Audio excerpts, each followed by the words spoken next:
সবাইকে ধন্যবাদ এখানে আসার জন্য। অ্যাকচুয়ালি গতকালকে আমাদের মঠচুমনিতে একজন অ্যাডভোকেটের বাড়ি আছে, বিপ্লব ভট্টাচার্য। উনি সন্ধ্যার সময় একটা ফোন করে যে ওনার ঘরে চুরি হয়েছে। তখন সাথে সাথে আমাদের থানার অফিসার এবং স্টাফ ওনার বাড়িতে যায়। মঠচুমনিতে ওনারা দু ভাই থাকেন, একজন গভর্নমেন্ট এমপ্লয়ি পিন্টু ভট্টাচার্য, আর একজন উনি অ্যাডভোকেট। তারা সকালবেলা দুজনই বাড়ি থেকে বেরিয়ে গেছেন অফিস টাইমে। বিকালবেলা যখন অফিস ছেড়ে বাড়িতে এসেছেন তখন তাদের দরজা খোলা এবং ঘরের ভিতরে আলমিরা ভাঙা অবস্থায় দেখতে পায়। তখন আমাদের অফিসার্স, আমরা 3 জন অফিসার্স এবং টিম আমাদের পাঠাই ওখানে ইনভেস্টিগেশন করার পর দেখা যায় পার্শ্ববর্তী একটা বাড়িতে একটা সিসিটিভি ফুটেজ আছে। আপনাদের মধ্যে অনেকে ওখানে গেছেন। তো আমরা ফুটেজ দেখে একটা ছেলেকে, এখানে যে রাহুল যে আছে, রাহুল দাস, এই ছেলেটা, সে একটা বাইসাইকেল নিয়ে মুভমেন্ট করেছে ওই গলিতে, তাকে দেখা গেছে। এবং গেটের বা ওই বিপ্লব ভট্টাচার্যের গেটে যে এন্ট্রি করেছে এটাও একটা পোর্শনে দেখা গেছে। তখন আমরা তাকে আইডেন্টিফাই করি, সে আমাদের এই থানাতে আগেও অ্যারেস্ট হয়েছে। তার পিছনে আমরা লোক লাগাই, সে কোথায় থাকে। তো লোক লাগানোর পর সে টাউন ইন্দ্রনগর শ্মশানের এখানে তারা ভাড়া থাকে এক বাড়িতে, আমরা সোর্সের মাধ্যমে জানতে পেরেছি। আমাদের টিম ওখানে গিয়ে বাড়িতে রাত্রেবেলা তাকে বাড়িতেই পায় এবং তার ঘর তখন সাথে সাথে তল্লাশি করার পর তাদের বাড়ি থেকে কিছু টাকা রিকভারি করা হয়।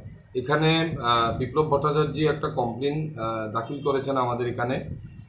অ্যাকুরেট ওনার আলমারিতে কত টাকা ছিল ওনার অ্যাকুরেট মনে নেই, 1.5-2 লাখ টাকা হবে এমন বলেছে। তবুও আমরা যখন ওখানে রেড করার পর বাড়িতে আমরা টোটাল এর কাছ থেকে 1,36,725 টাকা আমরা একটা ব্যাগের মধ্যে পাই। টাকাগুলো আমরা সিজ করি। এখানে রাহুলকে জিজ্ঞাসাবাদ করার পর সে তখন বলে তার সাথে আরও 2 জন আছে, একজন বিনয় সাহা, একজন অমিত রায়।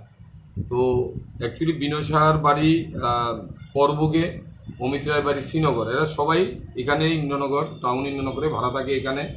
তাদের ব্যাকগ্রাউন্ড দেখতে পাই আমরা, তারা প্রিভিয়াসলি আমাদের থানা, এনসিসি থানা আরও কয়েকবার করে অ্যারেস্ট হয়েছে বাইক চুরির কেসে এবং বিভিন্ন তামা চুরির কেস, এসব জিনিসে জেলও কেটেছে। তো এখানে তাদের থেকে তারা এখানে এই কাজগুলোই করে। তো তাদেরও আমরা 2 জনকে রেড করে যে বাড়িতে ভাড়া থাকে সেখান থেকে তুলে নিয়ে আসি।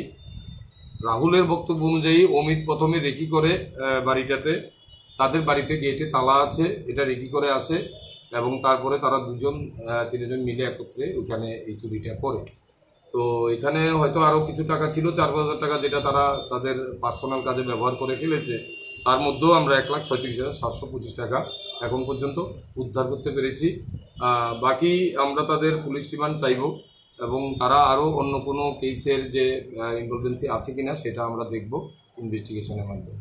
তাদেরকে কি জিজ্ঞাসা করেছেন কি কারণে, কেন তারা এই চুরির সাথে ইনভলভ হচ্ছে?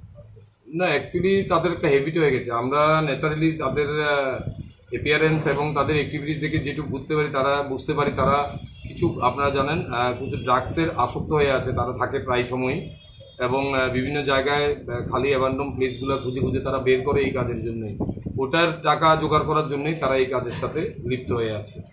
এটা প্রিভিয়াসলি কেসেও যখন আমরা দেখেছি তারা অ্যারেস্ট হয়েছে, এই জিনিসগুলো আমরা ইনভেস্টিগেশন আমরা দেখতে পেয়েছি। শহরে যেগুলো ছিল সব ড্রাগসের আসক্ত ম্যাক্সিমাম। আপনারা রিসেন্টলি আমরা গোল্ড চুরি কেসে রিকভারি করেছি দেখেছেন, বাইক চুরি কেসে দেখেছেন, গ্যাসের চুলা যখন রিকভারি করেছি দেখেছেন।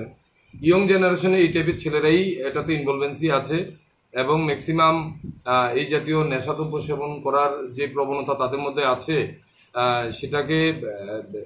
সেটাকে অ্যাক্টিভেট করার জন্যই তারা এই কাজগুলোতে তারা লিপ্ত হয়ে আছে।